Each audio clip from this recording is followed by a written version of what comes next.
اس روز محشر کی گرمی سے، جیسے دنیا گرمی سے طریقہ بچنے کا بتایا، روز محشر کی گرمی سے بچنے کے اللہ کے رسول نے 7 طریقے ارشاد فرمائے ہیں۔ فرمایا جو شخص چاہتا ہے کہ میں 50,000 سال کے ایک دن میں، قیامت اور روز محشر کے دن میں گرمی سے بچوں، تو 7 طریقے ہیں، اگر ان 7 طریقے میں کسی ایک طریقے کو اپنا لیا جائے تو آپ گرمی سے بچ جائیں گے۔ فرمایا وہ کیا ہے؟ حضرت ابو ہریرہ راوی ہیں، صحیح بخاری کتاب الحدود، باب فضل من ترک الفواحش کی حدیث ہے۔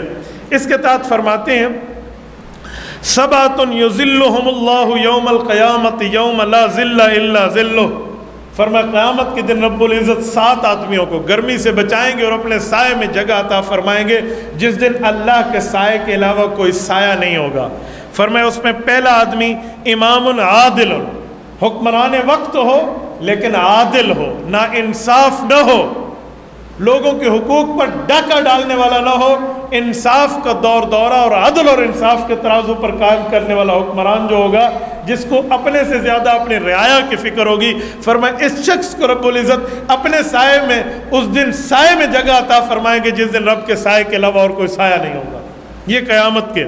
نمبر 2، شاب نشأ فی عبادت اللہ، جس شخص نے اپنی جوانی اللہ کو راضی کرنے میں لگا دی، اپنی جوانی اللہ کی رضا میں لگا دی، اس شخص کو بھی رب العزت قیامت میں اپنے عرش کے نیچے سایہ عطا فرمائیں گے۔ عبادت میں لگانے کا مطلب یہ نہیں ہے کہ بندہ مصلی اٹھا کر مسجد میں بیٹھ گیا، نہ دنیا، نہ معاملات، نہ معاشرت، نہ تجارت، نہ کچھ اور، جی نہیں، آپ نے جو کام کرنا ہے وہ اللہ کی رضا کے لیے کریں۔ آپ اپنی جاب پر جا رہے ہیں، آپ آفس جوائن کیے ہوئے ہیں، آپ تاجر ہیں، آپ سینئر ہیں، اپنے جونیئر کے ساتھ تعلقات ہیں، آپ گھر میں خامد ہیں، بیٹے ہیں، بھائی ہیں، آپ کا معاملہ کچھ اور ہے، ایسے کوئی خاتون ہے، وہ بیوی ہے تو اللہ کے حکم کو دیکھے، ماں ہے احکام اسلامیہ پہ عمل کرے، بہن اور بیوی کی حیثیت، معاملات جیسے ہر مسئلے میں اللہ پاک کی فرما برداری اور رب کی نافرمانی سے بچے، یہ اس میں داخل ہے کہ جس نے اپنی جوانی اللہ کو راضی کرنے میں لگا دی۔ اس کا یہ معنی نہیں ہے کہ ہم جو ہے نا پتہ نہیں کیا سے کیا سمجھیں۔ فرمایا 2، نمبر 3، رجل ذکر اللہ فی خلا ففاضت عینا، اللہ اکبر، بہت آسان چیز۔ فرمایا تیسرا بندہ وہ جس کو رب کائنات اپنے عرش کے سائے میں جگہ دیں گے، وہ آدمی جو تنہائی میں بیٹھ کر اللہ کو یاد کرے اور اس کی آنکھیں اللہ کی یاد سے بہہ پڑیں، اس کی آنکھ سے 2 آنسو اللہ کی یاد میں ٹپک جائیں، مجمع میں نہیں، تنہائی میں، جہاں کوئی دیکھنے والا نہ ہو، جہاں کوئی ریاکاری کا شبہ اور الزام نہ اور اعتراض نہ آ سکے۔ فرمایا ایسا آدمی اللہ کا ذکر کرے، اللہ کی یاد کرے، اللہ کے خیال میں بیٹھے کہ رب کائنات نے گناہوں کے باوجود میرے اوپر سے رزق نہیں روکا، گناہ کے باوجود میری آنکھ کی طاقت، میری کان کی سنوائی، میرے زبان کا بولنا، میرے ہاتھ کی طاقت، میرے پاؤں کا چلنا، میرے دل کا دھڑکنا، میرے نبض کا پھڑکنا رب العزت نے قائم رکھا ہے، گناہ کے باوجود ختم نہیں کیا۔ یہ اللہ کو یوں یاد کرے، اللہ کی بات کرے، اللہ کا نام کا ذکر کرے، کچھ بھی کرے اور اس کی آنکھ میں آنسو آ جائے، فرمائے یہ آدمی قیامت میں اللہ کے دربار میں 50,000 سال کے دن میں گرمی سے محفوظ ہوگا، رب کائنات کے عرش کے سائے میں ہوگا۔ وَرَجُلٌ قَلْبُهُ مُعَلَّقٌ فِي الْمَسْجِدِ، وہ شخص جس بندے کا دل مسجد کے ساتھ بندھا ہوا ہے، مسجد کے ساتھ پینڈنگ ہے، مسجد کے ساتھ ریلیٹڈ ہے، مسجد کی یاد میں ہے کہ مجھے نماز پہ جانا ہے، مجھے مسجد کی انتظام ٹھیک کرنے ہیں، بھائی میرے ذمے اذان ہے، میرے ذمے مسجد کی خدمت میں، میرے ذمے مساجد کے صفیں ٹھیک کرنا، یا کچھ بھی مسجد کے معاملات میں، چاہے وہاں عبادت ہو چاہے وہاں خدمت ہو، جو بندہ اس طرح اپنے دل کو مسجد کے ساتھ جوڑے رکھے گا، فرمایا اس شخص کو اس نیکی کی بدولت رب کائنات عرش کے سائے میں جگہ دیں گے جس دن اللہ کے سائے کے علاوہ کوئی سایہ نہیں ہوگا۔ اور اسی طرح فرمایا وہ شخص وَرَجُلٌ دَعَتْ امْرَأَةٌ ذَاتُ مَنْصَبٍ وَجَمَالٍ إِلَى نَفْسِهَا قَالَ إِنِّي أَخَافُ اللَّهَ، وہ نوجوان جس کو ایک خوبصورت عورت جو بڑے عہدے والی بھی ہو، یعنی وہ اپنے اندر طاقت بھی رکھتی ہو، وہ گناہ کی طرف دعوت دے، اور یہ شخص تمام اسباب ہونے کے باوجود، طاقت رکھنے کے باوجود یہ کہہ دے انی اخاف اللہ، میں گناہ نہیں کرتا، مجھے اللہ کا ڈر ہے، میں نے کل قیامت میں رب کائنات کا سامنا کرنا ہے. اگر مجھ سے میرے مولا نے پوچھ لیا میں نے تجھے جوانی دی تھی, میں نے تجھے حسن دیا تھا, میں نے تجھے زندگی کی یہ خوبصورتی اسی لیے دی تھی کہ تو دوسرے کی ماں بہن کا تقدس پامال کرے, اس کی عزت پہ حرف رکھے, اوے تو نے زنا کیا, کہ جب اللہ مجھے یہ کہیں گے میں کیا جواب دوں گا؟ مجھے رب کائنات کا خوف آتا ہے, اللہ سے ڈر لگتا ہے, میں یہ گناہ نہیں کر سکتا. فرمایا اگر یوں بندہ کہہ دے اور وہاں سے ہٹ آئے, یہ بندہ بھی کل قیامت میں رب کائنات کے عرش کے نیچے سائے میں ہوگا. یہاں ایک لفظ ہے کہ وہ عورت منصب والی ہو, وہ عورت کوئی طاقت رکھنے والی ہو. یہ جملہ کیوں کہا؟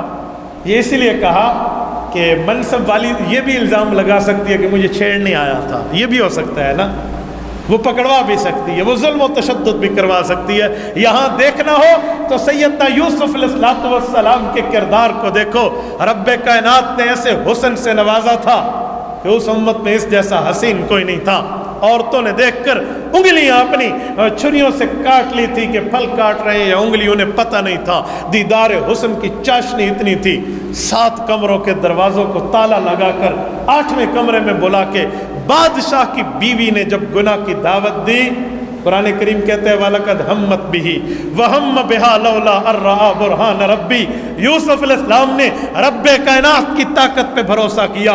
دنیا کی طاقتوں, دنیا کی بادشاہتوں کے منصب کو پاؤں کی ٹھوکر سے اڑایا اور سامنے دیکھا دروازہ بند ہے, کنڈی لگی ہوئی ہے, لاک ہے, دروازے پر تالا لگا ہوا ہے, لیکن اللہ رب العزت کو دل میں پکار کے کہا میرے مولا اس سبب کو توڑنا تو مسبب الاسباب کا کام ہے. میں سمجھ رہا ہوں دروازہ بند ہے, میں دیکھ رہا ہوں مکفل اور تالا لگا ہوا ہے, لیکن میں اس طرف جاؤں گا, سبب اختیار کرنا میرا کام, اس سبب کو پایا تکمیل تک پہنچانا تیرا کام. یوسف علیہ السلام پہلے دروازے پہ آئے, تالا ٹوٹا, کنڈی کھلی, دروازہ کھلا. دوسرے پہ آئے, تالا ٹوٹا, کنڈی کھلی, دروازہ کھلا. یوں 7 دروازے کراس کر کے باہر آئے ہیں. تو رب کائنات نے نعوذ باللہ ان لوگوں کی حیثیت میں ان کی نظر غلام کی تھی, لیکن اس غلام کو بادشاہ کے تخت پر بٹھا کر دکھایا ہے. دیکھو منصب کو کیسے نظر انداز کیا, طاقت کو کیسے پس پشت ڈالا, اور ان کی دولت کو کیسے ہٹایا, اور رب کائنات پر حضرت یوسف علیہ السلام نے اعتبار کیا. تو وہ شخص جو یوں کرے, فرمائے یہ بندہ بھی جو گناہ کرتے ہوئے کر سکتا تھا پر نہ کرے, یہ بھی اللہ کے عرش کے سائے میں ہوگا. اور رب کائنات اس پر اس دن یوں غفور اور رحیم ہوں گے کہ یہاں اور کوئی نہیں ہوگا, اور یہ اللہ کے سائے میں. اور 7واں آدمی وہ خوش قسمت ہے. رسول اللہ صلی اللہ علیہ وسلم نے فرمایا وَرَجُلٌ تَصَدَّقَ بِصَدْقَةٍ فَأَخْفَاهَا حَتَّى لَا تَعْلَمَ شِمَالُهُ مَا صَنَعَتْ يَمِينُهُ. فرمایا جو خفیہ صدقہ کرے, اعلانیہ نہیں, بتا کر نہیں کہ میں اسے دیتا رہتا ہوں, میں اس کی کفالت کرتا ہوں, میں نے اسے کچھ دیا, میں نے اسے کچھ دیا, 2 روپے بھی دو اور اس پر ایک پکچر لے کر دنیا کو بھی دکھاؤ اور غریب کی غربت کا مذاق اڑاؤ, وہ نہیں. فرمایا وہ جو خفیہ صدقہ کرے. حدیث پاک میں اللہ کے رسول نے فرمایا کہ دائیں ہاتھ اگر خرچ کر رہا ہو تو بائیں کو پتہ نہ چلے. اس سے مراد یہ نہیں ہے کہ آپ بائیں ہاتھ سے صدقے کا پیسہ گن نہیں سکتے بھی بائیں کو پتہ چل گیا, یوں نہیں ہے. مراد ہے کسی کو بتاؤ, یہ نہیں ہے, ورنہ آپ بائیں سے دے دیں, دائیں کا مسئلہ ہے, دائیں سے دے دیں, دونوں سے گن لے, نو پرابلم. لیکن یہ فرمایا جا رہا ہے کہ اس طرح جو بندہ کرے گا یہ آخرت کی گرمی سے رب العزت کے دربار میں محفوظ ہوگا. تو ہم جہنم کی گرمی سے, آخرت کی گرمی سے, محشر کی گرمی سے یوں بچ سکتے ہیں. تبارك الذي نزل الفرقان على عبده ليكون للعالمين نذيرا.